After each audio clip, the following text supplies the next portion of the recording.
suis toujours compétiteur et au niveau professionnel, j'ai ouvert mon club depuis à peu près 1 an et demi. Je suis très content de pouvoir transmettre aux enfants certaines valeurs et puis c'est aussi la concrétisation d'un travail depuis de nombreuses années.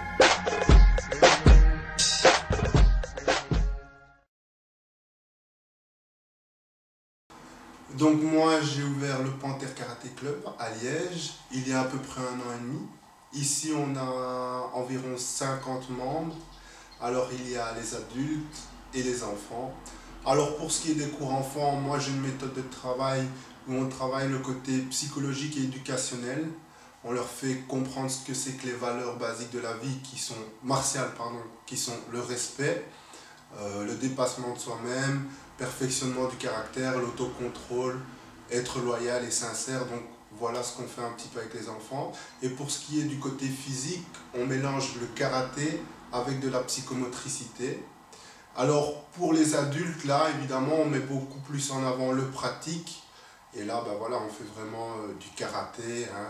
On sépare le karaté sportif et le karaté traditionnel. Donc le karaté sportif, c'est là qu'il y a les règles, hein. C'est tout ce qui est compétition, c'est un petit peu un jeu d'escrime pour ceux qui ne connaissent pas, où on essaie de surprendre l'autre, c'est à la touche, d'accord. Et le karaté traditionnel, là c'est le karaté qui est purement réaliste, on utilise toutes les parties du corps, les coudes, les genoux, les coups de pied, les coups de poing, et voilà.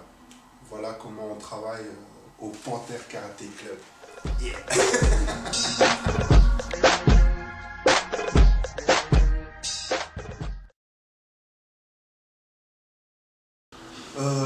Donc moi en tant qu'entraîneur, je voudrais que mes athlètes aient conscience et se donnent les moyens de réussir déjà, qu'ils soient perfectionnistes, car moi quand j'étais athlète, j'étais toujours à la recherche de la perfection, je cherchais toujours un moyen de progresser et je voudrais modifier aussi cette mentalité conformiste qu'il y a en Belgique, que la plupart des entraîneurs belges ont.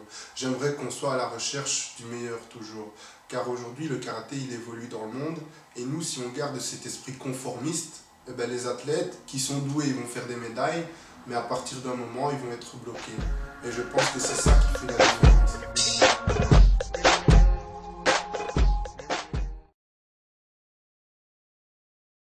Donc j'ai entendu un jour un entraîneur qui disait un bon entraîneur est une personne qui arrive de faire d'une personne médiocre à la base un champion.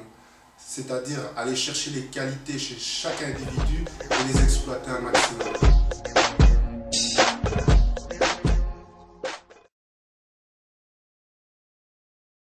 Alors, des meilleurs moments, j'en ai deux. Donc, le premier moment qui m'a marqué, c'est quand j'étais champion d'Europe senior. Parce qu'à ce moment-là, mon père était atteint d'un cancer et il venait malheureusement de décéder. Donc, j'ai fait ce championnat pour lui et à qui je lui ai dédicacé mon titre. Donc voilà un moment qui m'a énormément marqué. Ensuite, il y a eu aussi l'Open de Paris que j'ai gagné parce que c'est le dernier gros championnat que j'ai fait avec mon entraîneur qui lui aussi était atteint d'un cancer. Et voilà, je l'ai fait vraiment avec lui, on était à fond dans le championnat et c'était un souvenir inoubliable.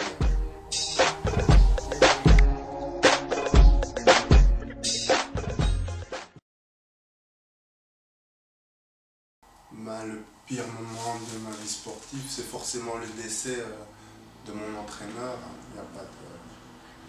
Mark Van Rebroek, qui est décédé d'un cancer, avec qui j'ai fait toute ma carrière, qui a été là dans les bons et dans les mauvais moments, qui était là à mes côtés. Donc ça, c'est la partie sportive qui a été le pire de ma vie.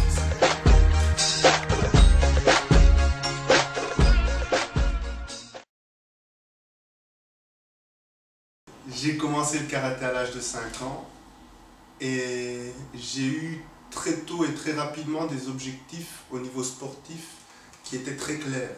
Donc c'était être champion national, être champion d'Europe et puis être champion du monde.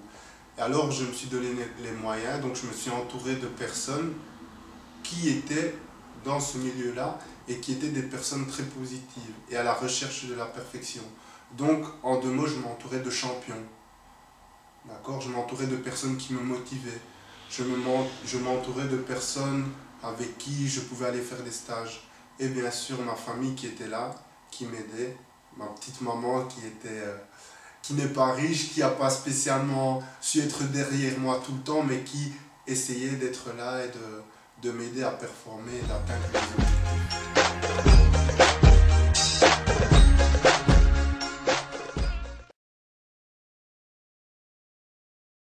Euh, Déjà, je suis très fier d'avoir représenté la Belgique pendant plus de 10 ans. Je pense que je leur ai apporté pas mal de choses, hein, des médailles, de la reconnaissance aussi, hein. Et j'ai pris cette décision purement personnelle. C'est-à-dire que moi, je suis une personne adoptée, euh, j'ai une identité, et le fait de revenir un petit peu à mes origines, ça me permet de me sentir aussi bien dans ma peau. D'accord? Je combats aujourd'hui pour mon pays de cœur, en fait, et c'est vraiment quelque chose de nouveau pour moi, c'est vraiment une découverte.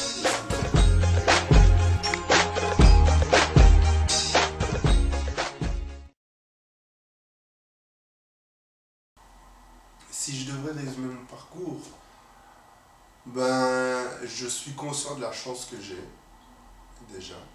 Parce que, ben, voilà, moi, à la base, je suis une personne qui vient d'un petit village qui a été abandonné et qui a eu la chance d'être adoptée. Et je suis conscient de la chance que j'ai aujourd'hui d'avoir pu pratiquer un art martial aussi magnifique que le karaté, qui m'a permis de faire des rencontres exceptionnelles, hein, qui m'a permis de voyager, qui m'a permis d'être un champion, de marquer une génération. Et voilà, et au jour d'aujourd'hui, je pense que c'est le plus important. Aujourd'hui, tu es champion, demain, tu l'es plus. Bah, si au moins tu te fais des amis, si au moins tu peux voyager, si au moins tu te fais respecter, si au moins tu peux partager et transmettre ce que tu as appris pendant des années, je pense que c'est ça.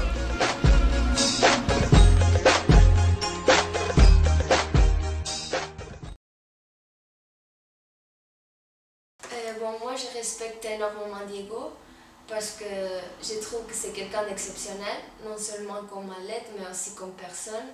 Et pour moi et pour beaucoup d'athlètes étrangères, il est un exemple de persévérance et d'humilité. Et nous qui faisons la compétition de niveau, on connaît l'importance de gagner une médaille. Et lui, il a réussi non seulement une fois, mais 18 fois. Et moi, personnellement, j'aurais fait tout pour avoir une seule. Et sincèrement, c'est un luxe de pouvoir partager tatami avec lui aux entraînements. Et j'apprends tous les jours avec lui.